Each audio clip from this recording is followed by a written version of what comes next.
If you're on Ozempic, Wegovy, or Mounjaro, and your results don't match what you expected, this is usually why. Because what happens at month 1, 3, and 6 isn't just about the medication itself. It's how your body responds and what you do during each phase. And this is where most people unknowingly slow themselves down. Hi, I'm Philip Marks, head nurse practitioner at Regenics. We work with patients on GLP-1 medications every day, so let's walk through what actually happens at month 1, 3, and 6. But more importantly, what separates the people who accelerate the results from the ones who stall out early. Month 1. The confusion phase. Month 1 is where expectations tend to get misaligned. A lot of people go into this phase thinking this is where the weight loss really kicks off. But in reality, month 1 is where your body is still figuring the medication out. Some people take their first few injections and feel almost nothing, while others have a much stronger response, sometimes enough that they question whether something is wrong. Most people fall somewhere in between. They notice subtle appetite changes, mild side effects, and a general shift,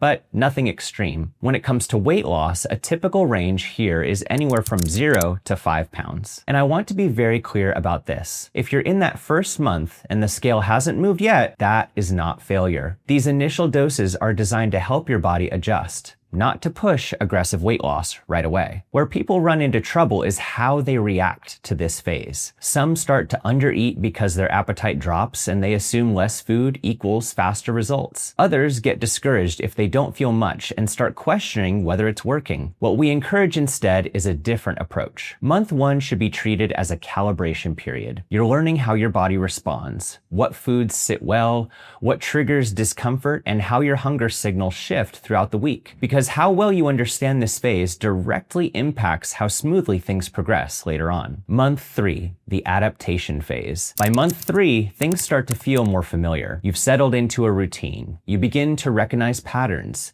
Maybe you feel slightly more fatigued a day or two after your injection, or you notice your appetite increases right before your next dose. This is all very normal. For many people, side effects have started to improve by this point. For others, they may still be working through them, and adjustments are still being made. In terms of progress, this is typically where we expect to see more noticeable movement. It's not uncommon for patients to be down 10, sometimes even 20 pounds by this stage, depending on how their body is responding. But this is also where a quieter shift starts to happen. Your body begins to adapt, and if there isn't any structure behind what you're doing, this is where progress can start to slow. This is the phase where relying on the medication alone becomes a limitation. The patients who continue to move forward here are the ones who begin to add consistency. They start paying closer attention to their protein intake, they become more intentional with meal timing, and they introduce some form of resistance training to preserve muscle. Not perfectly, but consistently. On the other hand, when those pieces aren't in place, this is where people start to feel like things are leveling off. Not because the medication stopped working, but because the system around it hasn't evolved yet. Month 6.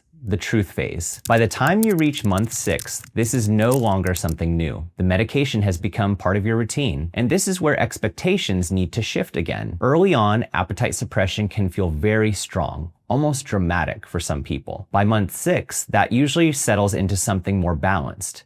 Your appetite is still controlled, but it's not completely shut down. The same goes for food noise. If it was significantly reduced early on, you may notice some of it returning, not to the same degree as before, but enough to be noticeable. And this is where many people start to question what's happening. They'll say, "It doesn't feel the same anymore," or "I think the medication stopped working." In most cases, it hasn't. What's changed is your body has adapted, and now your habits matter more than they did in the beginning. From a results standpoint, this is typically where we see patients down around 10 to 15% of their total body weight, which is significant. But the patients who continue progressing beyond this point are the ones who keep losing weight, who maintain the results, and who feel in control. They've made a conscious shift. They're no longer relying solely on the medication to carry everything.